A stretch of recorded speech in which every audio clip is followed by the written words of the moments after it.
Hello everyone, welcome you all.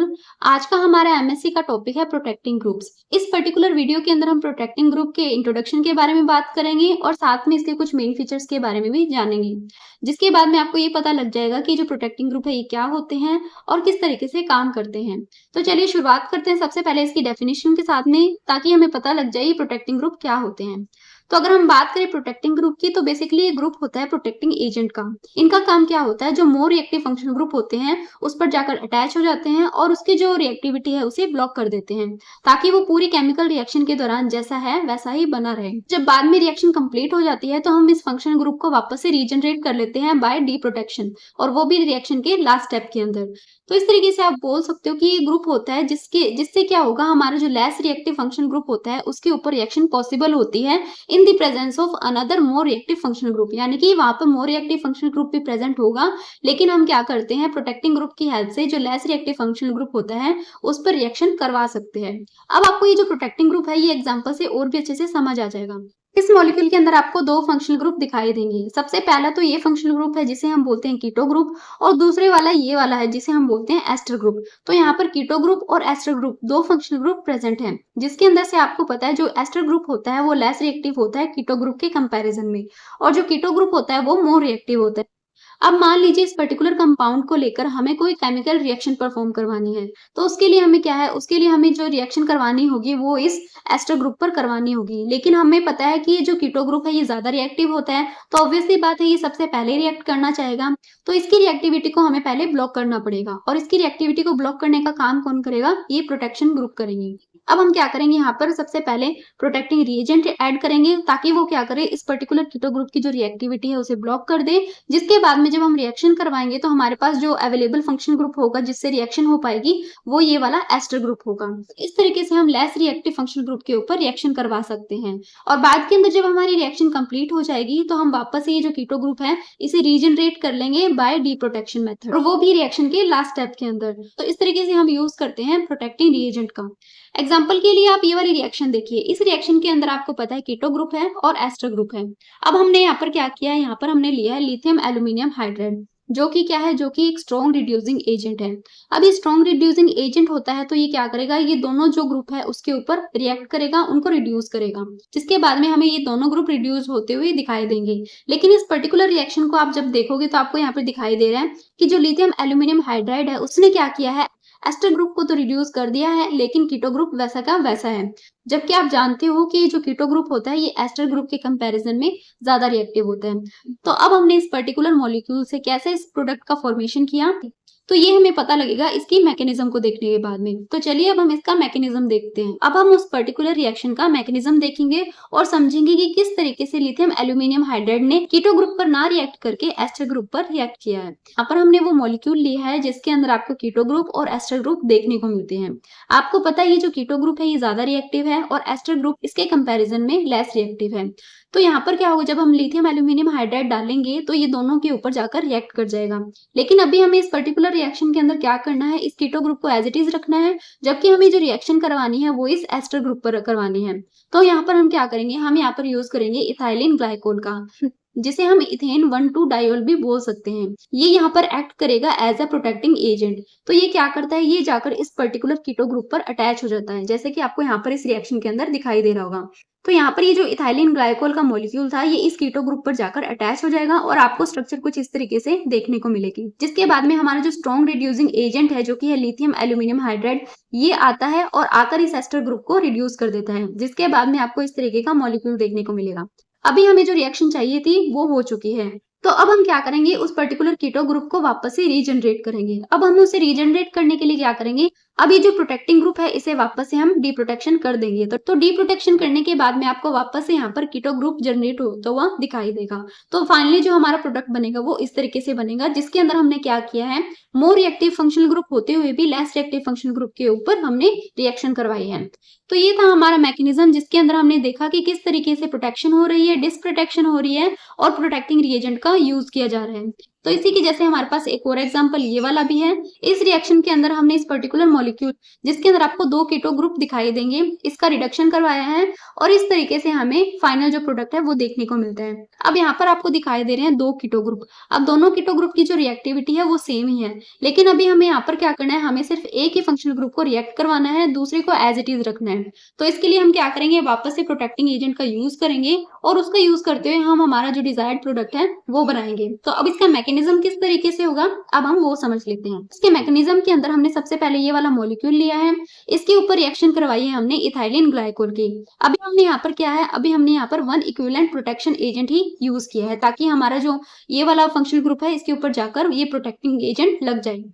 तो जैसे हम यहाँ पर 1 इक्विवेलेंट प्रोटेक्टिंग एजेंट यानी कि इथाइलिन ग्लाइकोल ऐड करेंगे तो ये क्या करेगा, ये इस कीटो ग्रुप पर जाकर रिएक्ट कर लेगा और उसके ऊपर जाकर अटैच हो जाएगा और उसकी रिएक्टिविटी को ब्लॉक कर देगा, जिसके बाद में ये जो कीटो ग्रुप है ये आगे रिएक्ट नहीं करेगा। अब हमारे पास दूसरा कीटो ग्रुप बचता है जिसके ऊपर हमें रिएक्शन करवानी है। तो अब हम यहाँ पर हमारा रिएजेंट लेंगे, जिसके बाद में ये जो कीटो ग्रुप है इसके ऊपर रिएक्शन होती है। रिएक्शन होने के बाद में हमें हमारा जो डिजायर्ड प्रोडक्ट मिल जाता है। अब हमें फिर से क्या करना है, उस कीटो ग्रुप को वापस से रीजनरेट करना है। तो इसको रीजनरेट करने के लिए हम इस मॉलिक्यूल को वापस से क्या करेंगे, डीप्रोटेक्ट कर देंगे। अब यहाँ पर डीप्रोटेक्ट करने के लिए हम यहाँ पर करवाएंगे एसिडिक हाइड्रोलाइसिस, जिसके बाद में आपको कुछ इस तरीके से मॉलिक्यूल देखने को मिलेगा। अब यहाँ से क्या होगा, इस पर्टिकुलर मॉलिक्यूल का होगा डिहाइड्रेशन। तो डिहाइड्रेशन होने की वजह से यहाँ से 1 मोल वाटर का रिलीज हो जाएगा और हमें हमारा जो फाइनल प्रोडक्ट है वो इस तरीके से देखने को मिल जाएगा। तो आई होप आपको इन दोनों ही एग्जांपल से क्लियर हो गया होगा किस तरीके से हम प्रोटेक्टिंग ग्रुप का यूज कर रहे हैं, प्रोटेक्टिंग रिएजेंट का यूज कर रहे हैं और किस तरीके से हम उसे डी प्रोटेक्शन कर रहे हैं रिएक्शन के लास्ट स्टेप के अंदर। तो ये बात होगी प्रोटेक्टिंग ग्रुप्स की। अब हम इन प्रोटेक्टिंग ग्रुप के कुछ मेन फीचर्स भी देख लेते हैं। तो आपको यहाँ पर कुछ फीचर्स देखने को मिलेंगे जो कि आपके प्रोटेक्टिंग ग्रुप के अंदर जरूर होने चाहिए। सबसे पहला जो प्रोटेक्टिंग ग्रुप का फीचर आता है वो ये आता है कि ये रिएजेंट की तरफ इनर्ट होना चाहिए, यानी कि ये रिएजेंट के साथ में कोई भी रिएक्शन शो नहीं करना चाहिए। जैसे कि इस रिएक्शन के अंदर हमने लिया था जिंक अमलगम और साथ में लिया था HCl। तो इस पर्टिकुलर रिएजेंट के साथ में हमारे प्रोटेक्टिंग ग्रुप किसी भी तरीके की कोई भी रिएक्शन शो ना करे, इस तरीके से हमारा प्रोटेक्टिंग ग्रुप होना चाहिए। यानी कि ये जो रिएजेंट हम यहाँ पर यूज करेंगे रिएक्शन के अंदर उसके साथ में क्या है, वो इनर्ट होने चाहिए। दूसरा जो हमारा पॉइंट आता है वो कहता है कि कुछ कंडीशन के अंदर जब हम उसे डीप्रोटेक्ट करें या फिर रिमूव करें तो वो इजिली वहां से डीप्रोटेक्ट या फिर रिमूव हो जाना चाहिए। ऐसा नहीं है कि हमें काफी सारी रिएक्शन करवानी पड़ रही है उसे डीप्रोटेक्ट करने के लिए। तो हमारा जो फंक्शनल ग्रुप है वो इस तरीके से होना चाहिए कि हम उसे इजिली डीप्रोटेक्ट कर सकें।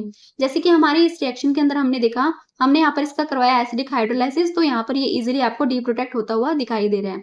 इसी तरीके से जब हमने हमारी फर्स्ट रिएक्शन देखी थी तब भी हमने क्या किया था, वहां पर एसिडिक हाइड्रोलाइसिस करवाया था, जिसके बाद में आपको ये जो ग्रुप है ये इजीली डीप्रोटेक्ट होता हुआ दिखाई दे रहा है। तो इसी तरीके के फीचर होने चाहिए एक प्रोटेक्टिंग ग्रुप के अंदर।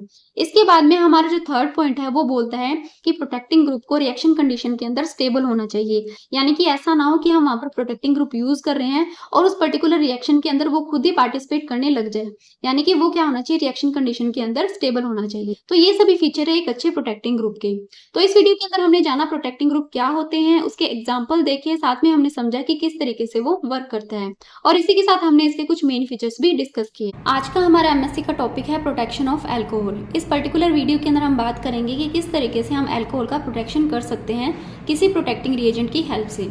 तो इससे पहले वाली वीडियो के अंदर जहाँ पर हमने डिस्कस किया था कि प्रोटेक्टिंग ग्रुप क्या होते हैं, किस तरीके से काम करते हैं, और हमने उसे अच्छे से एग्जांपल से समझा था और उसी के साथ में हमने उस वीडियो के अंदर डिस्कस किए थे उसके कुछ मेन फीचर्स। तो अगर आपने वो वाली वीडियो नहीं देखी है तो एक बार वो वाली वीडियो भी ज़रूर देखिए, जिसका लिंक मैं आपको आई बटन पर प्रोवाइड करवा दूंगी।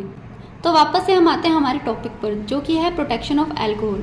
तो कई बार क्या होता है, हमें कुछ ऐसी रिएक्शन करवानी पड़ती है जिसके अंदर हमारे पास जो कंपाउंड होता है उसके अंदर आपको 2 तरीके के फंक्शनल ग्रुप देखने को मिलते हैं, जो कि एक ज़्यादा रिएक्टिव होता है और एक कम रिएक्टिव होता है। तो हमें हमारे डिजायर प्रोडक्ट के लिए जो कम रिएक्टिव फंक्शनल ग्रुप है उसके ऊपर रिएक्शन करवानी होती है, लेकिन आपको पता है कि जो मोर रिएक्टिव होगा वो सबसे पहले रिएक्ट करना चाहेगा। तो इसी मोर रिएक्टिव की जो रिएक्टिविटी है उसे ब्लॉक करने के लिए हम यूज़ करते हैं प्रोटेक्टिंग रिएजेंट का। और ये जो प्रोटेक्टिंग रिएजेंट होती हैं ये अलग अलग फंक्शनल ग्रुप के लिए अलग अलग होते हैं, क्योंकि आपको पता है जो अलग अलग फंक्शनल ग्रुप होते हैं उनके अपने कुछ कैरेक्टरिस्टिक्स होते हैं, उनकी कुछ प्रॉपर्टीज होती है। इसी वजह से हम डिफरेंट तरीके के जो फंक्शनल ग्रुप है उनके लिए डिफरेंट प्रोटेक्टिंग रिएजेंट यूज करते हैं। तो आज हम बात करने वाले हैं अल्कोहल की। तो यहाँ पर हम देखेंगे कि अल्कोहल का प्रोटेक्शन हम किस तरीके से कर सकते हैं, कौन सा वहाँ पे प्रोटेक्टिंग रिएजेंट लेंगे, क्या वहाँ प्रोटेक्टिंग ग्रुप होगा और हम उसका डीप्रोटेक्शन किस तरीके से कर सकते हैं। तो ये सभी बातें आपको इस वीडियो के अंदर देखने को मिलेगी। तो चलिए शुरुआत करते हैं हमारे आज के टॉपिक की। तो जैसा कि आपको पता है, जो अल्कोहल होता है उसके अंदर आपको हाइड्रोक्सी ग्रुप देखने को मिलता है और इस हाइड्रोक्सी ग्रुप के अंदर आपको ऑक्सीजन एटम देखने को मिलता है जिसके ऊपर लोन पेयर प्रेजेंट होते हैं। अब इन लोन पेयर की प्रेजेंस की वजह से जो ऑक्सीजन एटम होता है वो न्यूक्लियोफिलिक रिएक्शन देता है और ये जो खुद अल्कोहल होता है ये क्या होता है, ऑक्सीडाइजिंग एजेंट की तरफ काफ़ी ज़्यादा रिएक्टिव होता है, जिसके बाद में ये उनसे रिएक्ट करके हमें देता है carbonyl compound, carboxylic acid etcetera इन जैसे प्रोडक्ट्स। तो अब हमें अल्कोहल की जो रिएक्टिविटी है उसको डिक्रीज करने के लिए क्या करना पड़ेगा, ऑक्सीजन एटम की जो न्यूक्लियोफिलिसिटी है उसे रिड्यूस करना पड़ेगा। और ऑक्सीजन एटम की न्यूक्लियोफिलिसिटी हम दो तरीके से रिड्यूस कर सकते हैं, या तो हम इसके ऊपर कोई बल्की ग्रुप ऐड कर दें जिसकी वजह से रिएक्शन के अंदर हिंड्रेंस प्रोड्यूस होगी, या फिर हम क्या कर सकते हैं, ये जो ऑक्सीजन एटम के ऊपर लोन पेयर है इन्हें कॉन्जुगेशन के अंदर भेज दें, यानी कि इसके साथ में कुछ ऐसा ग्रुप अटैच कर दें जिसकी वजह से जो ऑक्सीजन एटम के जो लोन पेयर है वो कॉन्जुगेशन के अंदर चले जाएं। तो इन दोनों ही तरीकों से ऑक्सीजन के ऊपर जो लोन पेयर की अवेलेबिलिटी है वो कम हो जाएगी और इसकी न्यूक्लियोफिलिसिटी भी रिड्यूस हो जाएगी। तो अगर हम ओवरऑल बोलें तो इसके डेरिवेटिव का फॉर्मेशन करके ऑक्सीजन एटम की जो न्यूक्लियोफिलिसिटी है उसे हम रिड्यूस कर सकते हैं। तो अब हम यहाँ पर जो अल्कोहल के प्रोटेक्शन के लिए अलग अलग रिएजेंट यूज करते हैं जिसके बाद में आपको प्रोटेक्टिंग ग्रुप बनता हुआ दिखाई देता है। बाद में क्या करते हैं, हम रिएक्शन के लास्ट स्टेप के अंदर इसका डी प्रोटेक्शन करवा देते हैं। पर्टिकुलरली अल्कोहल के कंटेक्स्ट के अंदर कौन कौन से प्रोटेक्टिंग रिएजेंट यूज होंगे, कौन से प्रोटेक्टिंग ग्रुप का फॉर्मेशन होगा और उसके डी प्रोटेक्शन के लिए हमें कौन से कंडीशंस को फॉलो करना पड़ेगा, तो इन सभी को लेकर मैंने यहाँ पर एक टेबल बना दिया है जिसके अंदर आपको इजीली पता लग जाएगा कि हम कौन कौन से रिएजेंट यूज करेंगे, उसके कॉरेस्पॉन्डिंग हमें कौन से प्रोटेक्टिंग ग्रुप देखने को मिलेंगे और हम इन पर्टिकुलर प्रोटेक्टिंग ग्रुप को कौन सी कंडीशन लगाकर डी प्रोटेक्शन कर सकते हैं। तो ये सभी बातें आपको इस टेबल के अंदर दिखाई दे रही होगी। तो यहाँ पर आप इस वीडियो को पॉज करके ये जो टेबल है अपनी नोटबुक के अंदर लिख लीजिए। तो इस टेबल के अंदर आपको सबसे पहले दिखाई दे रहे हैं कुछ प्रोटेक्टिंग रिएजेंट। इस प्रोटेक्टिंग रिएजेंट के अंदर सबसे पहले आपको ये वाले दो दिखाई देंगे, देन उसके बाद में आपको इस तरीके से रिएजेंट दिखाई दे रहे हैं और उसके कॉरेस्पॉन्डिंग आपको प्रोटेक्टिंग ग्रुप दिखाई दे रहे हैं। तो यहाँ पर अगर हमारा जो प्रोटेक्टिंग ग्रुप है वो एसिटल होगा तो उसके जो रिएजेंट होंगे वो हम ये दोनों ले सकते हैं और इन दोनों रिएजेंट के कॉरेस्पॉन्डिंग जो पर्टिकुलर प्रोटेक्टिंग ग्रुप का फॉर्मेशन होगा वो ये दोनों होंगे और इन दोनों का जब हमें डी प्रोटेक्शन करवाना होगा तो हम इस तरीके की कंडीशन अप्लाई करके इनका डी प्रोटेक्शन भी करवा सकते हैं। तो इस बात को हम और अच्छे से समझेंगे जब हम इन्हें डिटेल के अंदर डिस्कस करेंगे। अभी के लिए आप ये चार्ट देखिए अच्छे से और इसको अपनी नोटबुक के अंदर लिख लीजिए। तो चलिए शुरू करते हैं हमारे सबसे पहले प्रोटेक्टिंग ग्रुप के साथ में, जो कि है एसिटल। हमारा पहला पॉइंट आता है acetal as a protecting group. यहाँ पर हमें दो तरीके के प्रोटेक्टिंग ग्रुप देखने को मिलेंगे, जो कि है एल्कोक्सी टेट्रा हाइड्रोपायरेन और दूसरा है alkoxy methoxy ethoxy methyl ether. तो आपको पता है हम यहाँ पर अल्कोहल का प्रोटेक्शन करवा रहे हैं, तो यहाँ पर हम लेंगे अल्कोहल जिसकी रिएक्शन करवाएंगे हम डाईहाइड्रोपायरेन के साथ में। और ये जो डाईहाइड्रोपायरेन है ये क्या है, ये हमारा प्रोटेक्टिंग रिएजेंट है। जैसा कि आपने यहाँ पर देखा था ये है हमारा डाईहाइड्रोपायरेन। तो जब हम अल्कोहल के साथ में रिएक्शन करवाएंगे तो हमें ये वाला कंपाउंड देखने को मिलेगा जिसका नाम है एल्कोक्सी टेट्राहाइड्रोपायरेन। तो हम यहाँ पर इसकी रिएक्शन देख लेते हैं। तो इस रिएक्शन के अंदर हमने क्या किया, यहाँ पर हमने अल्कोहल लिया है जिसकी रिएक्शन करवाई हमने डाईहाइड्रोपायरेन के साथ में, जो कि हमारा प्रोटेक्टिंग रिएजेंट है। इसकी वजह से इस अल्कोहल ग्रुप की यहाँ पर प्रोटेक्शन हो जाती है और हमें कुछ इस तरीके से प्रोटेक्टिंग ग्रुप देखने को मिलता है जिसका नाम है एल्कोक्सी टेट्राहाइड्रोपायरेन।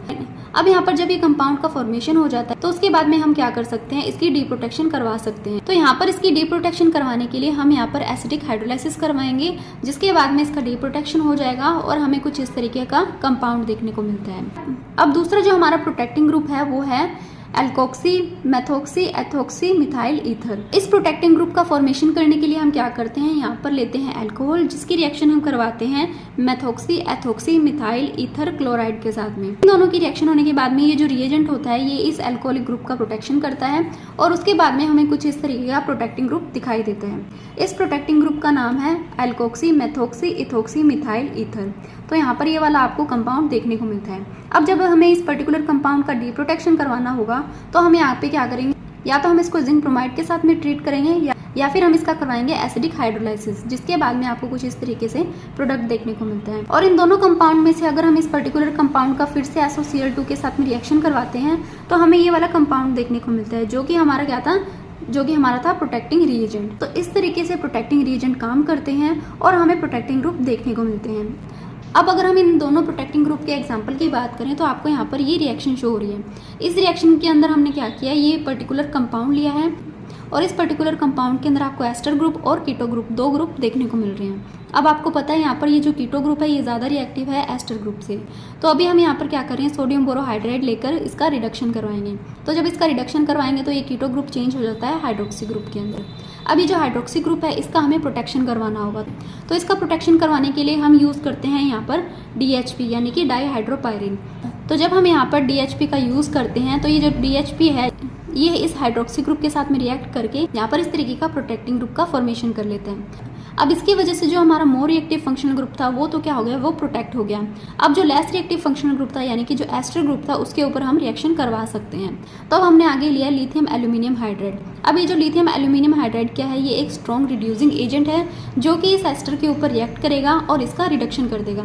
इसका रिडक्शन करने के बाद में आपको कुछ इस तरीके का कंपाउंड देखने को मिलेगा। अब ये जो कंपाउंड है इस कंपाउंड की रिएक्शन हम करवाएंगे PPH3 + CBr4 के साथ में, जिसके बाद में ये OH ग्रुप है ये कन्वर्ट हो जाता है Br के अंदर और इस तरीके का आपको कंपाउंड देखने को मिलता है। और अब हमारा जो मोर रिएक्टिव फंक्शनल ग्रुप था वो भी क्या है, प्रोटेक्टेड है। तो जब हमें इस फंक्शनल ग्रुप की डीप्रोटेक्शन करवानी होगी तो हम यहाँ पर क्या करेंगे, एसिडिक हाइड्रोलाइसिस करेंगे, जिसके बाद में हमारे यहाँ पर वापस से OH ग्रुप आ जाएगा और हमें हमारा डिजायर्ड प्रोडक्ट भी मिल जाएगा। तो इस तरीके से ये जो प्रोटेक्टिंग ग्रुप है ये काम करते हैं। इसके बाद में जो हमारा सेकंड एग्जांपल था उस एग्जांपल के अंदर भी हमने सेम ही प्रोसेस फॉलो की है, बस यहाँ पे क्या है जो प्रोटेक्टिंग ग्रुप है वो डिफरेंट है। तो ये बात हुई हमारे सबसे पहले पॉइंट की जिसके अंदर हमने बात की एसिटल की। इसके बाद में जो सेकंड हमारा प्रोटेक्टिंग ग्रुप है वो है सिलील। अब ये जो सिलील है इसे हम किस तरीके से प्रोटेक्ट करेंगे, इसके लिए हम यहाँ पर 3 तरीके के प्रोटेक्टिंग रिएजेंट यूज करते हैं, जो कि तीनों तरीके के जो प्रोटेक्टिंग रिएजेंट है वो आपको यहाँ पर दिखाई दे रहे हैं और इनसे बनने वाले जो कॉरेस्पॉन्डिंग इनके प्रोटेक्टिंग ग्रुप है वो आपको यहाँ पर दिखाई दे रहे हैं। और इनको हम डीप्रोटेक्शन किस तरीके से कर सकते हैं उसकी कंडीशन आपको इनके सामने दिखाई दे रही है। तो अब हम इन तीनों बातों को डिटेल से अच्छे से समझते हैं। दूसरा हमारे पास प्रोटेक्टिंग ग्रुप आता है सिलील। इस सिलील की हेल्प से भी हम अल्कोहल का प्रोटेक्शन कर सकते हैं। और जब हम सिलील के डिफरेंट प्रोटेक्टिंग रिएजेंट का रिएक्शन करवाते हैं अल्कोहल के साथ में तो हमें वहाँ पर डिफरेंट तरीके के प्रोटेक्टिंग ग्रुप देखने को मिलते हैं। और वो जो प्रोटेक्टिंग ग्रुप होते हैं वो 3 तरीके के प्रोटेक्टिंग ग्रुप हम देख सकते हैं। सबसे पहला जो हमारा प्रोटेक्टिंग ग्रुप है वो है TMSX यानी कि ट्राईमिथाइल सिलील हैलाइड।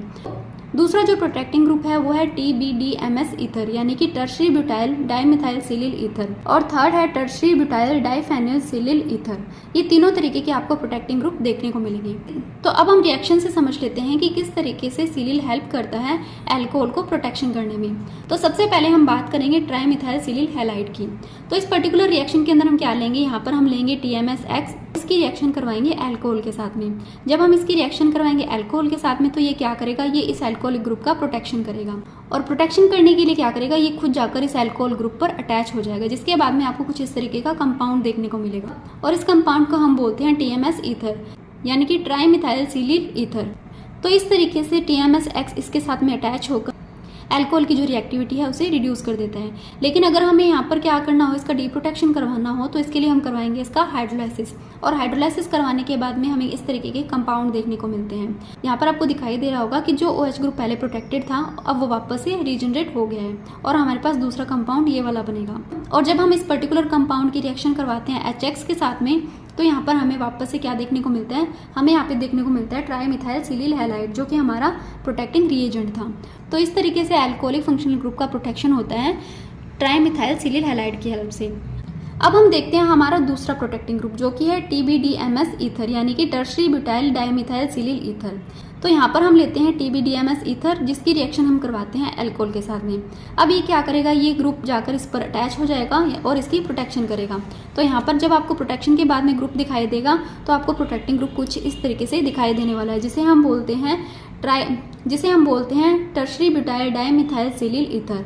तो इस प्रोटेक्टिंग ग्रुप का फॉर्मेशन हो जाता है। अब हमें वापस से क्या करना हो, इसका डीप्रोटेक्शन करवाना हो तो हम यहाँ पर क्या करेंगे, हम यहाँ पर एक्वस HCl लेंगे और उसकी ट्रीटमेंट कराएंगे इस पर्टिकुलर ग्रुप के साथ में। इसके बाद में आपको इस तरीके से 2 कंपाउंड देखने को मिलते हैं और यहाँ पर भी आपको दिखाई दे रहा है जो अल्कोहल ग्रुप है वो वापस से रीजनरेट हो चुके हैं। नेक्स्ट बात करते हैं अब हमारे थर्ड पॉइंट की। तो जो थर्ड प्रोटेक्टिंग ग्रुप है वो है हमारा टर्शरी ब्यूटाइल डाइफेनाइल सिलील ईथर। अब इसका भी यूज़ करते हैं हम अल्कोहल की प्रोटेक्शन के लिए। तो अब हम यहाँ पर फिर से लेते हैं अल्कोहल और इसकी रिएक्शन करवाते हैं हम टर्शरी ब्यूटाइल डाइफेनाइल सिलील ईथर के साथ में, जिसके बाद में ये क्या करता है, ये अल्कोहल का प्रोटेक्शन करता है और आपको कुछ इस तरीके का कंपाउंड देखने को मिलेगा जिसका नाम है टर्शरी ब्यूटाइल डाइफेनाइल सिलिल ईथर। अब इसके बनने के बाद में आपको अगर फिर से इसका डीप्रोटेक्शन करवाना हो, यानी कि हमें वापस से अपना जो अल्कोहल ग्रुप जिसको हमने प्रोटेक्ट किया था उसे रीजनरेट करवाना हो, तो हम क्या करेंगे, इसके डीप्रोटेक्शन करवाने के लिए इसकी रिएक्शन करवाएंगे एक्वस HCl के साथ में, जिसके बाद में आपको इस तरीके का कंपाउंड देखने को मिलेगा और यहाँ पर जो हमारा अल्कोहल है वो वापस से रीजनरेट हो जाता है। तो इस तरीके से हम सिलिल का यूज़ करके अल्कोहल का प्रोटेक्शन करवाते हैं। इसके बाद में आता है हमारा नेक्स्ट पॉइंट, जो कि है ether as a protecting group. यहाँ पर हम क्या कर रहे हैं, यहाँ पर हम ईथर को ले रहे हैं एज अ प्रोटेक्टिंग ग्रुप। तो यहाँ पर हमने अल्कोहल की रिएक्शन करवाई है बेंजील क्लोराइड के साथ में, तो यहाँ पर आपको ईथर बनता हुआ दिखाई देता है जो कि एज अ प्रोटेक्टिंग ग्रुप होता है। फिर हम क्या करेंगे, इसका रिडक्शन करवाएंगे और वापस से हमारे जो अल्कोहल है उसको रीजनरेट कर लेंगे। नेक्स्ट और फोर्थ हमारे पास जो पॉइंट आता है वो है ester as a protecting group, यानी कि यहाँ पर क्या है, ester as a protecting group work करता है। यहाँ पर हम अल्कोहल लेंगे जिसकी रिएक्शन हम करवाएंगे कार्बोक्सिलिक एसिड के साथ में, जिसकी वजह से इस अल्कोहल का प्रोटेक्शन होगा और प्रोटेक्शन होने के बाद में ये कन्वर्ट हो जाएगा एस्टर के अंदर। अब जब हमें वापस से डीप्रोटेक्शन करवाना हो और हमें हमारा जो अल्कोहलिक ग्रुप है वो वापस से रीजनरेट करवाना होगा, तो हम यहाँ पर क्या करेंगे, डीप्रोटेक्शन करवाएंगे, हाइड्रोलाइसिस करवाएंगे, जिसके बाद में हमें यहाँ पर जो अल्कोहल ग्रुप है वापस रीजनरेट होता हुआ दिखाई देता है और साथ में ये जो कार्बोक्सिलिक एसिड है वो भी बनता हुआ दिखाई देता है। तो इस तरीके से एस्टर वर्क करता है एज अ प्रोटेक्टिंग ग्रुप। और यहाँ पर एक छोटा सा नोट है जिसके अकॉर्डिंग क्या है, जो अल्कोहल का एस्टरिफिकेशन का ऑर्डर रहेगा वो रहेगा 1 डिग्री का सबसे ज़्यादा, देन 2 डिग्री, देन 3 डिग्री। तो ये था आज का हमारा वीडियो जिसके अंदर हमने अल्कोहल के प्रोटेक्शन के बारे में सीखा कि कौन कौन से इसके अंदर प्रोटेक्टिंग रिएजेंट यूज़ हो रहे हैं, कैसे इसकी प्रोसेस होगी और किस तरीके से हम इसका डीप्रोटेक्शन करवा सकते हैं। आज का हमारा MSc का टॉपिक है प्रोटेक्शन ऑफ अमाइन ग्रुप। इस पर्टिकुलर वीडियो के अंदर हम देखने वाले हैं कि किस तरीके से अमाइन फंक्शनल ग्रुप का हम प्रोटेक्शन करेंगे डिफरेंट प्रोटेक्टिंग रिएजेंट की हेल्प से। इसके बाद में हमें उसके कॉरेस्पॉन्डिंग प्रोटेक्टिव ग्रुप देखने को मिलते हैं और जब हमें इस पर्टिकुलर फंक्शनल ग्रुप को वापस से रीजनरेट करना होगा तो हम वहां पर डीप्रोटेक्शन कंडीशन अप्लाई करके हमारा जो अमाइन ग्रुप है उसे वापस से रीजनरेट भी कर सकते हैं। तो हम सबसे पहले कुछ रिएजेंट देखेंगे, उसके बाद में उससे बनने वाले प्रोटेक्टिंग ग्रुप देखेंगे और उसके बाद में हम डीप्रोटेक्शन कंडीशन देखेंगे। तो यहाँ पर आपको डिफरेंट तरीके के प्रोटेक्टिंग रिएजेंट दिखाई दे रहे होंगे जिनका यूज हम करते हैं अमाइन ग्रुप को प्रोटेक्ट करने के लिए। तो यहाँ पर सबसे पहले आपको रिएजेंट दिखाई दे रहा है कार्बोनिल, यहाँ पर आपको कार्बोक्सिलिक एसिड और एसिल हैलाइड जैसे रिएजेंट दिखाई दे रहे हैं। फिर उसके बाद में थर्ड हमारा आता है क्लोरोफॉर्मिक एस्टर एंड देन हमारा आता है थैलिक एनहाइड्रेट। तो ये सभी रिएजेंट हम यूज करते हैं अमाइन ग्रुप को प्रोटेक्ट करने के लिए। और जब ये रिएजेंट जाकर अमाइन ग्रुप पर लग जाते हैं और उसे प्रोटेक्ट कर लेते हैं तो उसके बाद में हमें जो प्रोटेक्टिंग ग्रुप बनता हुआ दिखाई देता है वो इमीन, अमाइड, यूरेथीन और थैलेमाइड। तो ये सभी आपको प्रोटेक्टिंग ग्रुप वहां पर बनते हुए दिखाई देंगे। और जब हमें इन प्रोटेक्टिंग ग्रुप का डीप्रोटेक्शन करवाना होगा, यानी कि हमें वापस से हमारा जो अमाइन है उसे रीजनरेट करवाना होगा, तो हम यहाँ पर ये वाली कंडीशन अप्लाई करेंगे जिसके बाद में उस पर्टिकुलर प्रोटेक्टिंग ग्रुप का डीप्रोटेक्शन हो जाएगा और हमें हमारा जो फंक्शनल ग्रुप है वो वापस से रीजनरेट होता हुआ दिखाई देगा। तो यहाँ पर आपको इन प्रोटेक्टिंग ग्रुप के कोरस्पॉन्डिंग डीप्रोटेक्शन जो कंडीशन है वो दिखाई दे रही है। तो यहाँ पर आप वीडियो पॉज करके इस टेबल को अपने नोटबुक के अंदर लिख लीजिए। अब इसके बाद में हम इन सभी रिएजेंट और इन सभी प्रोटेक्टिंग ग्रुप को 1 बाय 1 देखेंगे कि किस तरीके से ये वर्क करते हैं। तो अब हम हमारे डिफरेंट प्रोटेक्टिंग रिएजेंट का यूज करते हुए अमाइन ग्रुप का किस तरीके से प्रोटेक्शन करते हैं ये देखेंगे। तो इसे समझने के लिए हम ये एग्जांपल लेते हैं जहां पर हमने लिया है अमाइन और इसकी हम रिएक्शन करवाते हैं कीटोन के साथ में। तो कीटोन यहाँ पर क्या है, ये एक प्रोटेक्टिंग रिएजेंट है। तो यहाँ पर जैसे ही कीटोन जाकर इस अमाइन पर लगता है ये क्या करता है, इसकी एक्टिविटी को ब्लॉक कर देता है। उसके बाद में हमें जो प्रोटेक्टिंग ग्रुप देखने को मिलता है वो बनता है इमीन। अब यहाँ पर जब इमीन का फॉर्मेशन हो जाता है इसका मतलब हमने क्या किया है, यहाँ पर जो अमाइन था उसको प्रोटेक्ट कर लिया है। अब अगर हमें इमीन से वापस से अमाइन को रीजनरेट करना होगा तो हम क्या करेंगे, इसका डिहाइड्रोलाइसिस करवाएंगे और इसका डिहाइड्रोलाइसिस करवाने के बाद में हमें वापस से हमारा जो अमाइन है वो फिर से देखने को मिल जाता है। तो इस तरीके से हम प्रोटेक्टिंग रिएजेंट और प्रोटेक्टिंग ग्रुप का यूज करते हैं। अब अगर हमें देखना हो कि अमाइन से किस तरीके से डिहाइड्रोलाइसिस करके हमें वापस से अमाइन का सिंथेसिस देखने को मिला है, तो उसके लिए हम ये मैकेनिज्म देखेंगे। इस मैकेनिज्म के अंदर हमने यहाँ पर लिया है इमाइन। अब इस इमाइन को हम प्रोवाइड करवाएंगे एसिडिक मीडियम। इस एसिडिक मीडियम के अंदर क्या होगा, ये है प्रोटोन और प्रोटोन क्या करता है, एसिड बेस रिएक्शन करेगा। अब ये प्रोटॉन इस नाइट्रोजन पर जाकर अटैच हो जाएगा, क्योंकि आपको पता है जो नाइट्रोजन है उसके पास लोन पेयर होते हैं। तो जैसे यहाँ पर ये प्रोटॉन अटैच हो जाता है, इस नाइट्रोजन पर आ जाता है पॉजिटिव चार्ज, और इस पॉजिटिव चार्ज को न्यूट्रलाइज करने के लिए, और नाइट्रोजन भी आपको पता है खुद क्या है, एक इलेक्ट्रोनेगेटिव एलिमेंट है, तो ये क्या करेगा, ये वाला जो बॉन्ड है ये अपनी तरफ शिफ्ट कर लेगा और खुद को न्यूट्रलाइज कर लेगा। तो आपको पता है जब ये बॉन्ड इधर की तरफ शिफ्ट होगा तो ये नाइट्रोजन खुद तो न्यूट्रलाइज हो जाएगा, लेकिन कार्बन पर अब क्या आ जाएगा, कार्बन पर अब आ जाएगा पॉजिटिव चार्ज, और इस पॉजिटिव चार्ज से कौन रिएक्ट करेगा, जो वाटर के अंदर ऑक्सीजन है उसके ऊपर जो लोन पेयर है उसकी वजह से क्या होगा, ये जो वाटर का मॉलिक्यूल है ये आकर यहाँ पर अटैच हो जाएगा, जिसके बाद में आपको कुछ इस तरीके से स्ट्रक्चर देखने को मिलेगी। अब यहाँ पर आपको दिखाई दे रहा है कि ऑक्सीजन के ऊपर क्या है, इलेक्ट्रॉन डेफिशिएंसी है। अब इस डेफिशिएंसी को पूरा करने के लिए जो ऑक्सीजन है ये इस बॉन्ड को अपनी तरफ शिफ्ट करेगा, जिसकी वजह से यहाँ से एक प्रोटॉन रिलीज हो जाएगा, और ये प्रोटॉन जाकर ट्रांसफर हो जाएगा इस नाइट्रोजन के ऊपर। तो आपको कुछ इस तरीके से स्ट्रक्चर देखने को मिलेगी। अब यहाँ पर क्या होगा, नाइट्रोजन पर फिर से पॉजिटिव चार्ज आ गया, तो इस पॉजिटिव चार्ज को न्यूट्रलाइज करने के लिए ये फिर से बॉन्ड अपनी तरफ शिफ्ट करेगा, जिसकी वजह से ये जो कार्बन है इसके ऊपर पॉजिटिव चार्ज आ जाता है। अब इस पॉजिटिव चार्ज को न्यूट्रलाइज करने के लिए और अपने चारों बॉन्ड कंप्लीट करने के लिए ये जो ऑक्सीजन है ये इधर की तरफ बॉन्ड शिफ्ट करेगा और यहाँ से एक प्रोटॉन निकल जाएगा, तो जिसके बाद में आपको वापस से अमाइन रीजनरेट होता हुआ दिखाई देगा, और साथ में आपको यहाँ पर देखने को मिलेगा हमारा प्रोटेक्टिंग रिएजेंट। तो इस तरीके से जो डी प्रोटेक्शन का मैकेनिज्म है वो फॉलो होता है।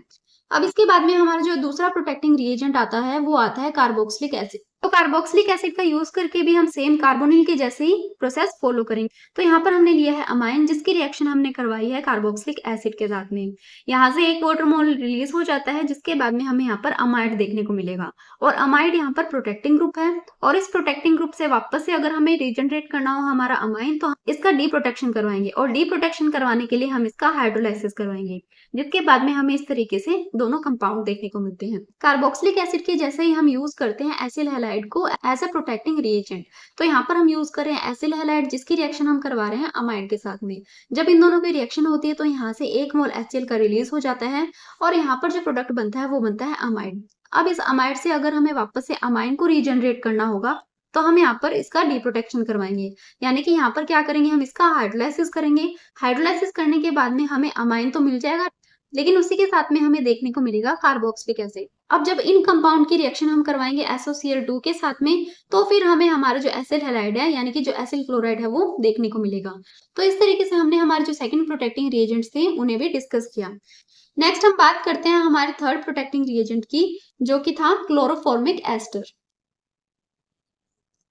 तो अब आता है हमारा थर्ड प्रोटेक्टिंग रिएजेंट, जो कि है क्लोरोफॉर्मिक एस्टर। और क्लोरोफॉर्मिक एस्टर जो प्रोटेक्टिंग ग्रुप का फॉर्मेशन करता है उसे हम बोलते हैं यूरेथेन्स, और इन्हीं यूरेथेन्स को हम बोलेंगे कार्बामेट्स। तो यहाँ पर आपको कार्बामेट्स का जो फंक्शनल ग्रुप है वो दिखाई दे रहा है। तो यहाँ पर हम प्रोटेक्शन करवा रहे थे अमाइन ग्रुप की, तो यहाँ पर हम लेते हैं अमाइन, और अमाइन को ट्रीट करते हैं क्लोरोफॉर्मिक एस्टर के साथ में। इन दोनों की रिएक्शन करने के बाद में आपको यहाँ पर कार्बामेट्स देखने को मिलता है, और इसी कार्बामेट्स को हम बोलते हैं यूरेथेन्स। अब ये जो यूरेथेन्स है इनका जब हमें हाइड्रोलाइसिस करवाएंगे तो इनका डी प्रोटेक्शन हो जाएगा, और डी प्रोटेक्शन होने के बाद में आपका जो अमाइन है वो फिर से रीजनरेट हो जाता है। इसी के साथ में आपको यहाँ पर बनता हुआ दिखाई देगा फॉर्मिक एस्टर। तो इस तरीके से जो यूरेथेन्स है वो वर्क करता है एज अ प्रोटेक्टिंग ग्रुप। इसके बाद में फोर्थ जो हमारा प्रोटेक्टिंग रिएजेंट आता है वो है थैलिक एनहाइड्राइड, और थैलिक एनहाइड्राइड से बनने वाला जो प्रोटेक्टिंग ग्रुप है वो है थैलामाइड।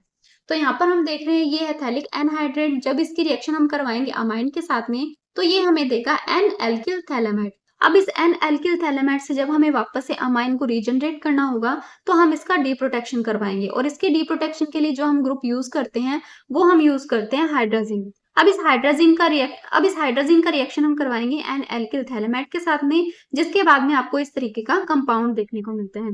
और यहाँ पर जो बॉन्ड की फॉर्मेशन और डिसोसिएशन है तो वो आपको यहाँ पर इन बॉन्ड की डायरेक्शन से शो हो रही है, जिसके बाद में आपको इस तरीके का कंपाउंड देखने को मिलेगा।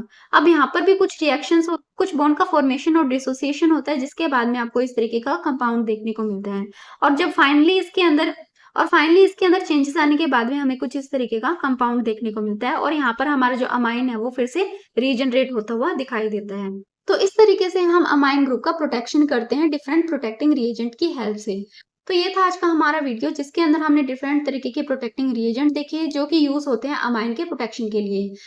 और उसी के कोरस्पॉन्डिंग बनने वाले प्रोटेक्टिंग ग्रुप्स को भी देखा और उन्हें रिप्रोटेक्शन करवाने के लिए कौन सी कंडीशन चाहिए होगी उन्हें भी हमने डिस्कस किया और साथ में हमने एग्जांपल्स भी देखे। इस पर्टिकुलर वीडियो के अंदर हम बात करेंगे कि किस तरीके से हम कार्बोक्सिल ग्रुप का प्रोटेक्शन कर सकते हैं डिफरेंट प्रोटेक्टिंग रिएजेंट की हेल्प से।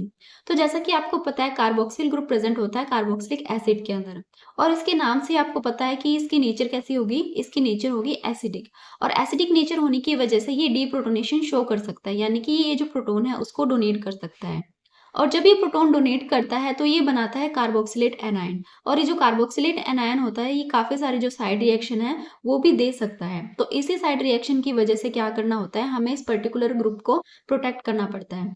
तो इस तरीके से हम बोल सकते हैं कि जो साइड चेन रिएक्शन वाली प्रॉब्लम है इसे हम सॉल्व कर सकते हैं इस पर्टिकुलर फंक्शनल ग्रुप को प्रोटेक्ट करके। तो यहाँ पर हम डिफरेंट तरीके के प्रोटेक्टिंग रिएजेंट देखेंगे और प्रोटेक्टिंग ग्रुप देखेंगे, साथ में उसकी डीप्रोटेक्शन कंडीशंस भी देखेंगे। तो हम बात करें कार्बोक्सिलिक एसिड की और उसके लिए आपको ये पर्टिकुलर टेबल ध्यान में रखना है। पर्टिकुलर टेबल के अंदर आपको दिखाई दे रहा है ये है प्रोटेक्टिंग रिएजेंट और यहाँ पर ये जो प्रोटेक्टिंग रिएजेंट लेंगे वो कौन कौन से है, तो वो है एल्कोहलिक ग्रुप, यहाँ पर है अमाइन, फिर आता है हाइड्रोजन और फिर उसके बाद में आता है टेट्रा मिथाइल सिलिल हैलाइड।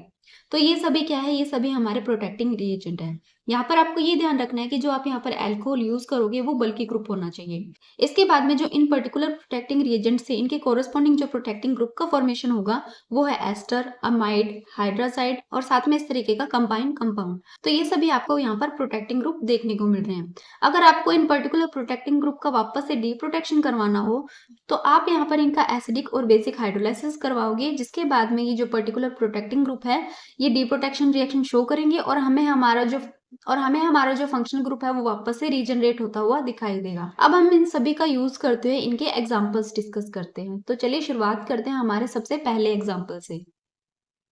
तो सबसे पहला जो हमारा एग्जांपल है इसके अंदर हमने यहाँ पर लिया है कार्बोक्सिलिक एसिड जिसकी हम रिएक्शन करवा रहे हैं अल्कोहलिक ग्रुप के साथ में और यहाँ पर ये जो आपको अल्कोहलिक ग्रुप देखने को मिल रहा है ये बल्कि अल्कोहलिक ग्रुप है जिसका नाम है टर्शरी ब्यूटाइल हाइड्रोक्साइड। तो इसकी रिएक्शन हम करवाएंगे हमारे फंक्शनल ग्रुप जो कि है कार्बोक्सिलिक एसिड। तो यहाँ पर ये वाला जो कंपाउंड है ये एक्ट कर रहा है एज अ प्रोटेक्टिंग रिएजेंट। ये प्रोटेक्टिंग रिएजेंट जाकर इस फंक्शनल ग्रुप पर अटैच हो जाएगा और इसकी प्रोटेक्शन करेगा, जिसके बाद में आपको एस्टर देखने को मिलता है। अब अगर हमें इस एस्टर का डीप्रोटेक्शन करवाना हो तो हम यहाँ पर यूज करेंगे एसिडिक हाइड्रोलाइसिस, जिसके बाद में हमें हमारा जो फंक्शनल ग्रुप है वो वापस से रीजनरेट होता हुआ दिखाई देता है। तो ये था हमारा फर्स्ट एग्जाम्पल। अब हम बात करते हैं हमारे अगले एग्जाम्पल की जो कि है प्रोटेक्शन बाय बेंजाइल अल्कोहल। यहाँ पर हम लेते हैं कार्बोक्सिलिक एसिड जिसकी रिएक्शन हम करवाते हैं बेंजाइल अल्कोहल के साथ में। ये जाकर इस पर अटैच हो जाता है और इसकी प्रोटेक्शन हो जाती है, यानी कि जो इसकी रिएक्टिविटी है वो रिड्यूस हो जाएगी। इसके बाद में आपको कुछ इस तरीके से एस्टर ग्रुप देखने को मिलता है और जब हम इसका डीप्रोटेक्शन करवाते हैं तो हम यहाँ पर परफॉर्म करते हैं हाइड्रोजिनोलाइसिस। हाइड्रोजिनोलाइसिस के हम यहाँ पर रिडक्टिव कंडीशन अप्लाई करते हैं, जिसके बाद में आपको कार्बोक्सिलिक एसिड देखने को मिलता है। इसी के साथ में आपको यहाँ पर टोलुइन भी बनता हुआ दिखाई देता है। नेक्स्ट जो हमारा एग्जांपल है वो है ट्राइमिथाइलसिलिल हैलाइड। अभी जो ट्राइमिथाइलसिलिल हैलाइड जब हम इसकी रिएक्शन करवाते हैं कार्बोक्सिलिक एसिड से तो ये एज अ रिएजेंट काम करता है जो कि इस पर जाकर अटैच हो जाता है और इसकी जो रिएक्टिविटी है उसे रिड्यूस कर देता है। फिर आपको यहाँ पर इस तरीके से कंबाइंड कंपाउंड बनता हुआ दिखाई देगा। जब हम इस कंबाइंड कंपाउंड का डीप्रोटेक्शन करवाते हैं तो हम यहाँ पर इसका करवाएंगे एसिडिक हाइड्रोलाइसिस। एसिडिक हाइड्रोलाइसिस करवाने के बाद में आपको इस तरीके का कंपाउंड देखने को मिलता है। रिएक्शन करवाएंगे हम HX से, जिसके बाद में यहाँ पर एक वाटर का मोल रिलीज होगा और हमें हमारा जो प्रोटेक्टिंग रिएजेंट है यानी कि जो ट्राइमिथाइलसिलिल हैलाइड है वो फिर से रीजनरेट होता हुआ दिखाई देगा। तो ये बात हुई हमारे थर्ड एग्जाम्पल की। अब हम देखते हैं हमारे नेक्स्ट एग्जाम्पल को। तो अगला जो बनने वाला प्रोटेक्टिंग ग्रुप है वो है अमाइड। यहाँ पर हम लेंगे कार्बोक्सिलिक एसिड जिसकी रिएक्शन हम करवाएंगे अमाइन के साथ में। अब ये अमाइन इस पर जाकर अटैच हो जाएगा और इसका प्रोटेक्शन हो जाएगा और इस प्रोटेक्शन के बाद में आपको यहाँ पर अमाइड देखने को मिलता है जो कि यहाँ पर एज अ प्रोटेक्टिंग ग्रुप होता है। अब इस प्रोटेक्टिंग ग्रुप का जब हमें वापस से डीप्रोटेक्शन करवाना होगा तो हम यहाँ पर बेसिक हाइड्रोलाइसिस करवाएंगे, जिसके बाद में आपको यहाँ पर कार्बोक्सिलिक एसिड देखने को मिल जाता है जो कि हमारा मेन फंक्शनल ग्रुप था जिसका हमें प्रोटेक्शन करवाया था। और साथ में आपको यहाँ पर जो प्रोटेक्टिंग रिएजेंट है यानी कि जो अमाइन है वो भी देखने को मिल जाता है। इसके बाद में नेक्स्ट और हमारा जो फाइनल एग्जांपल है वो है हम हाइड्राजाइड बना के किस तरीके से इस पर्टिकुलर कंपाउंड की फॉर्मेशन करते हैं। तो यहाँ पर हम लेंगे हमारा कार्बोक्सिलिक एसिड और इसकी रिएक्शन हम करवाते हैं हाइड्रोजन के साथ में। जब कार्बोक्सिलिक एसिड और हाइड्रोजन आपस के अंदर रिएक्ट करते हैं तो इस कार्बोक्सिलिक एसिड का प्रोटेक्शन हो जाता है और हमें यहाँ पर देखने को मिलता है हाइड्राजाइड, और ये हाइड्राजाइड यहाँ पर as a protecting group work करता है। अब अगर हमें इस प्रोटेक्टिंग ग्रुप को वापस से डीप्रोटेक्शन करवाना हो, जिसके बाद में हमें हमारा वापस से फंक्शन ग्रुप रीजनरेट करना होगा, तो हम यहाँ पर इसका डीप्रोटेक्शन करवाएंगे बेसिक हाइड्रोलाइसिस की कंडीशन अप्लाई करके, जिसके बाद में आपको आपका जो फंक्शन ग्रुप है वो फिर से देखने को मिलता है। इसी के साथ में जो प्रोटेक्टिंग रिएजेंट है वो भी यहाँ पर आपको देखने को मिल रहा है, जो कि है हाइड्रोजन। आज का हमारा एमएससी का टॉपिक है प्रोटेक्शन ऑफ कार्बोनिल ग्रुप। आज के इस पर्टिकुलर वीडियो के अंदर हम बात करेंगे कि किस तरीके से हम कार्बोनिल ग्रुप का प्रोटेक्शन कर सकते हैं डिफरेंट प्रोटेक्टिंग रिएजेंट की हेल्प से, जिसके बाद में हमें डिफरेंट प्रोटेक्टिंग ग्रुप देखने को मिलेंगे, और उसके बाद में हम ये भी देखेंगे कि हम उसका डी प्रोटेक्शन किस तरीके से कर सकते हैं, कौन सी कंडीशन अप्लाई करके। तो आज के वीडियो के अंदर हम इन सभी बातों के बारे में डिस्कस करेंगे। तो अब हम आते हैं आज के हमारे टॉपिक पर, जो कि है प्रोटेक्शन ऑफ कार्बोनिल ग्रुप। आपको कार्बोनिल ग्रुप के अंदर दो तरीके के फंक्शनल ग्रुप देखने को मिलेंगे, एक है एल्डिहाइड और दूसरा है कीटोन। तो इन दोनों को ही हम अलग अलग प्रोटेक्टिंग रिएजेंट से प्रोटेक्ट करते हैं। अगर हम बात करें एल्डिहाइड की तो उसके लिए हम लेंगे अल्कोहल। अगर हमें कीटोन को प्रोटेक्ट करना या तो हम वहां पर लेंगे 1,2 डाइथायोल या फिर हम लेंगे इथाइलिन ग्लाइकोल। तो ये दोनों रिएजेंट यूज करेंगे जब हमें कीटोन का प्रोटेक्शन करना होगा। इसके बाद में जो हमारा नेक्स्ट प्रोटेक्टिंग ग्रुप आता है वो है 1,3 डाइथायोल।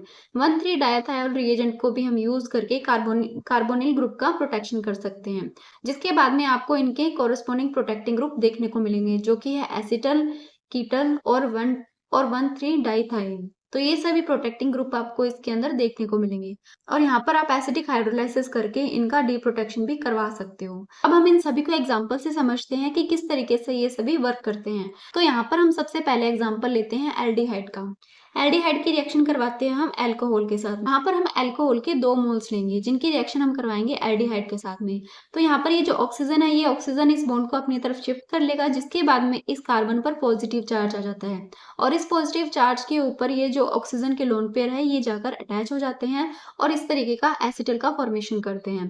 अब ये किस तरीके से प्रोसेस होती है, तो ये प्रोसेस आपको यहाँ पर देखने को मिलेगी कि जो हमने एल्डिहाइड और अल्कोहल के रिएक्शन के बाद में एसिटल का फॉर्मेशन किया है, तो उसके अंदर किस तरीके से बॉन्ड का फॉर्मेशन और डिसोसिएशन हुआ है वो आपको इस प्रोसेस से पता लगेगा। तो यहाँ पर हमने एल्डिहाइड लिया था जिसके अंदर हमने देखा था कि ये जो ऑक्सीजन है ये अपनी तरफ बॉन्ड शिफ्ट कर लेता है, तो इस पर आ जाएगा नेगेटिव चार्ज, जो कि आपको यहाँ पर दिखाई दे रहा है। उसके बाद में हमने देखा था कि इस कार्बन पर आ जाता है पॉजिटिव चार्ज, और इस पॉजिटिव चार्ज को न्यूट्रलाइज करने के लिए ये जो ऑक्सीजन है ये अपने लोन पेयर यहाँ पर डोनेट कर देता है। तो आपको कुछ इस तरीके से स्ट्रक्चर देखने को मिलेगी।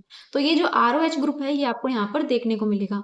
अब इस ऑक्सीजन पर पॉजिटिव चार्ज है, तो फिर से इसको न्यूट्रलाइज करने के लिए क्या होगा, यहाँ से ये प्रोटॉन डोनेट होगा और इसके जो बॉन्ड के जो इलेक्ट्रॉन है वो इस ऑक्सीजन पर शिफ्ट हो जाएंगे, और हमें यहाँ पर हेमी एसिटल देखने को मिलता है।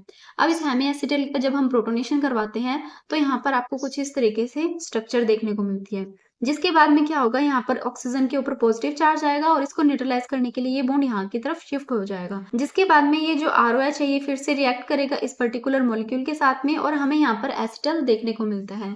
तो इस तरीके से हम हमारे फंक्शनल ग्रुप को प्रोटेक्ट करते हैं प्रोटेक्टिंग रिएजेंट की हेल्प से। तो यहाँ पर हमने देखा जब हमने एल्डिहाइड की रिएक्शन करवाई प्रोटेक्टिंग रिएजेंट के साथ में, जो कि हमने यहाँ पर लिए थे 2 मोल अल्कोहल के, तो हमें यहाँ पर देखने को मिलता है acetal as a protecting group. वहीं अगर हम बात करते हैं कीटोन की तो हमें वहाँ पर कीटल देखने को मिलता है। तो हम उसकी भी प्रोसेस देख लेते हैं कि किस तरीके से हम कीटोन का प्रोटेक्शन करते हैं और वहाँ पर प्रोटेक्टिंग ग्रुप बनता है कीटल। तो ये है हमारा कार्बोनिल ग्रुप के प्रोटेक्शन का सेकंड एग्जांपल, जिसके अंदर हमने यहाँ पर लिया है कीटोन और इसकी रिएक्शन हम करवा रहे हैं 2 मोल अल्कोहल के साथ में, जिसके बाद में आपको कीटल देखने को मिलेगा एज अ प्रोटेक्टिंग ग्रुप। तो इस प्रोसेस के अंदर कौन सा मैकेनिज्म यूज किया जा रहा है तो वो आपको यहाँ पर नीचे की तरफ दिखाई देगा। तो यहाँ पर भी सेम वही प्रोसेस फॉलो होगी जो कि हमने एल्डिहाइड के अंदर देखी थी। तो आप इस वीडियो को पॉज करके एक बार इस प्रोसेस को अच्छे से देखना। इसके बाद में अगला जो हमारा एग्जाम्पल है उसके अंदर हम लेते हैं कीटोन और इसकी रिएक्शन हम करवाते हैं 1,3 डायोल के साथ में, जिसके बाद में आपको कीटल देखने को मिलता है। इसके बाद में जो नेक्स्ट एग्जांपल है उसके अंदर भी हमने कीटोन लिया है जिसकी हम रिएक्शन करवाते हैं इथाइलिन ग्लाइकोल के साथ में। जब हम इथाइलिन ग्लाइकोल के साथ में इसकी रिएक्शन कराते हैं तो हमें यहाँ पर कीटल देखने को मिलता है, जो कि हमारा प्रोटेक्टिंग ग्रुप है। और ये कीटल किस तरीके से फॉर्मेशन होता है ये आपको यहाँ पर देखने को मिलेगा। तो इस मैकेनिज्म के अंदर आपको बीच के अंदर हेमी कीटल भी देखने को मिलता है, जिसके बाद में आगे रिएक्शन प्रोसीड होते हुए कीटल का फॉर्मेशन करती है। तो इन सभी एग्जाम्पल के अंदर अभी हमने देखा था कि किस तरीके से हम कार्बोनिल ग्रुप को प्रोटेक्ट करते हैं। लेकिन अगर हम बात करें इसके डी प्रोटेक्शन की, तो इसके डी प्रोटेक्शन के लिए भी कुछ कंडीशंस अप्लाई करनी पड़ती है। तो चलिए अब हम एग्जाम्पल देखते हैं कि किस तरीके से हम इन पर्टिकुलर फंक्शन ग्रुप का डी प्रोटेक्शन करवा सकते हैं। तो अभी हमने कुछ एग्जांपल्स डिस्कस किए थे जिसके अंदर हमने एल्डिहाइड और कीटोन को ट्रीट किया था अल्कोहल के साथ में, जिसके बाद में उनका प्रोटेक्शन हो जाता है और वो हमें देते हैं एसिटल और कीटल। तो आपको यहाँ तक तो पता लग गया होगा कि किस तरीके से मैकेनिज्म फॉलो हुआ है। लेकिन अगर हमें एसिटल से वापस से एल्डिहाइड का फॉर्मेशन करना हो, यानी कि इस पर्टिकुलर प्रोटेक्टिंग ग्रुप का डी प्रोटेक्शन करवाना हो, तो हम यहाँ पर क्या करेंगे, इसका एसिडिक हाइड्रोलाइसिस करेंगे। एसिडिक हाइड्रोलाइसिस करने के बाद में हमें यहाँ पर एल्डिहाइड देखने को मिल जाता है। इसके बाद में जो हमारा सेकंड एग्जांपल है, उसके अंदर भी हमने क्या किया है, उसके अंदर हमने लिया है कीटोन, जिसका हमने 2 मोल अल्कोहल के साथ में प्रोटेक्शन करवाया है, और उसके बाद में हमें हमारा जो प्रोटेक्टिंग ग्रुप है वो देखने को मिलता है कीटल। अब इस कीटल का हम करवाएंगे डी प्रोटेक्शन एसिडिक हाइड्रोलाइसिस के साथ में, तो हमें यहाँ पर वापस से कीटोन का फॉर्मेशन होता हुआ दिखाई देगा। इसी तरीके से हमारा जो थर्ड एग्जांपल है, थर्ड एग्जांपल के अंदर हमने डी प्रोटेक्शन किया है 1,3-डाइथाइन का। 1,3-डाइथाइन का डी प्रोटेक्शन करने के लिए हमने यहाँ पर एसिडिक मीडियम के साथ में यहाँ पर लिया है HgCl2, जिसकी हम रिएक्शन करवाएंगे और उसके बाद में हमें हमारा जो एल्डिहाइड है वो फिर से जनरेट होता हुआ दिखाई देगा। तो ये सभी मैकेनिज्म और एग्जाम्पल थे जिनकी हेल्प से हमने समझा कि किस तरीके से हम कार्बोनिल कंपाउंड का प्रोटेक्शन करवा सकते हैं। लेकिन इसी के साथ में यहाँ पर आपको एक छोटा सा नोट दिखाई दे रहा है, जिसके अंदर हम देखेंगे कि कार्बोनिल ग्रुप का जो सिलेक्टिव प्रोटेक्शन है उसे हम किस तरीके से करवा सकते हैं। अब यहाँ पर आपको पता है जो कीटोन होता है वो लेस रिएक्टिव होता है एल्डिहाइड, यानी कि आपको एल्डिहाइड यहाँ पर ज्यादा रिएक्टिव देखने को मिलेगा न्यूक्लियोफिलिक एडिशन रिएक्शन की तरफ। तो अगर आप ऐसा कंपाउंड ले रहे हैं जिसके अंदर आपको एल्डिहाइड और कीटोन ग्रुप दोनों देखने को मिलते हैं, तो आपको सबसे पहले एल्डिहाइड को प्रोटेक्ट करवाना होगा, क्योंकि ये ज्यादा रिएक्टिव होता है न्यूक्लियोफिलिक एडिशन रिएक्शन की तरफ। इसके बाद में हमारा जो सेकंड पॉइंट आता है वो बोलता है कि अगर आपके पास 2 एल्डिहाइड और 2 कीटोन ग्रुप प्रेजेंट है किसी मॉलिक्यूल के अंदर, तो जो लेस स्टेरिकली हिंडर्ड होगा उसे हमें पहले प्रोटेक्ट करना पड़ेगा, क्योंकि जो लेस स्टेरिक हिंडर्ड होगा वो सबसे पहले जाकर रिएक्शन करना चाहेगा। और यहाँ पर हमें क्या करना है, यहाँ पर हमें उस पर्टिकुलर जो मोर रिएक्टिव फंक्शनल ग्रुप है उसे प्रोटेक्ट करना है, या फिर हम बोल सकते हैं उसकी जो रिएक्टिविटी है उसे रिड्यूस करना है। इसके बाद में हमारा जो थर्ड पॉइंट आता है वो बोलता है कि अगर 2 कार्बोनिल ग्रुप प्रेजेंट है जिसके अंदर से एक कॉन्जुगेटेड है और दूसरा अनकॉन्जुगेटेड, तो हमें जो अनकॉन्जुगेटेड है उसे पहले प्रोटेक्ट करना पड़ेगा, क्योंकि जो अनकॉन्जुगेटेड होता है वो ज्यादा रिएक्टिव होता है। अब इस बात को समझने के लिए हम एक एग्जाम्पल देखते हैं। तो आपको यहाँ पर ये वाला कंपाउंड देखने को मिल रहा है जिसके अंदर आपको कार्बोनिल ग्रुप देखने को मिल रहे हैं, जिसके अंदर ये वाला जो कार्बोनिल ग्रुप है वो कॉन्जुगेटेड है और ये वाला नॉन कॉन्जुगेटेड या फिर अनकॉन्जुगेटेड आप बोल सकते हो। जब हम इसकी रिएक्शन करवाते हैं लिथियम एल्यूमिनियम हाइड्राइड के साथ में, तो हमें यहाँ पर रिडक्शन देखने को मिलता है, और रिडक्शन के बाद में हमें कुछ इस तरीके का कंपाउंड चाहिए होगा जो कि हमारा डिजायर्ड कंपाउंड है। यानी कि जो हमें यहाँ पर रिएक्शन करवानी वो इस लेस रिएक्टिव फंक्शनल ग्रुप पर करवानी है, ना कि इस मोर रिएक्टिव फंक्शनल ग्रुप पर। तो अब हम क्या करेंगे, अब हम इस पर्टिकुलर रिएक्शन के अंदर इस ग्रुप को प्रोटेक्ट कर देंगे, और इस ग्रुप को प्रोटेक्ट करने के लिए हम यहाँ पर यूज करेंगे प्रोटेक्टिंग रिएजेंट का, जो कि हम यहाँ पर लेते हैं इथाइलिन ग्लाइकोल। तो जब इस पर्टिकुलर कंपाउंड की रिएक्शन हम करवाते हैं इथाइलिन ग्लाइकोल के साथ में, तो ये रिएक्ट कर लेता है नॉन कॉन्जुगेटेड कीटोन के साथ में, और ये जो नॉन कॉन्जुगेटेड ग्रुप है जब इसका प्रोटेक्शन हो जाता है, तो अब हमारे पास जो रिएक्शन करने के लिए ग्रुप अवेलेबल होगा वो होगा ये लेस रिएक्टिव ग्रुप।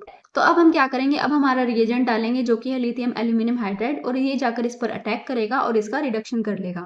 इसका रिडक्शन करने के बाद में आपको कुछ इस तरीके का कंपाउंड देखने को मिलेगा। तो इस कंपाउंड के अंदर आप देख पा रहे हो कि हमारी जो रिएक्शन प्रोसीड हुई है वो इस लेस रिएक्टिव फंक्शनल ग्रुप पर हुई है, जबकि जो मोर रिएक्टिव फंक्शनल ग्रुप है वो अभी भी प्रोटेक्टेड है। तो अभी हमें हमारा ये डिजायर्ड प्रोडक्ट मिल गया है। अब इसके बाद में हम क्या करेंगे, इस प्रोटेक्टिंग ग्रुप का डी प्रोटेक्शन कर देंगे, और यहाँ पर इसका डी प्रोटेक्शन करने के लिए यूज करें एसिडिक हाइड्रोलाइसिस। और इस एसिडिक हाइड्रोलाइसिस करवाने के बाद में आपको इस तरीके का हमारा जो डिजायर्ड प्रोडक्ट था वो देखने को मिलता है। इस डिजायर्ड प्रोडक्ट के अंदर आप देखोगे कि जो हमारा मोर रिएक्टिव फंक्शनल ग्रुप है उसकी प्रेजेंस होते हुए भी हमने जो लेस रिएक्टिव फंक्शनल ग्रुप के ऊपर हमारी जो रिएक्शन है वो प्रोसीड करवा दी है, क्योंकि हमने यहाँ पर यूज किया था प्रोटेक्टिंग रिएजेंट का। तो इस तरीके से हम प्रोटेक्ट करते हैं कार्बोनिल कंपाउंड को। तो इस वीडियो के लिए इतना ही। आई होप आपको वीडियो अच्छा लगा होगा। अगर वीडियो अच्छा लगा तो please like share and subscribe कीजिए। Thank you.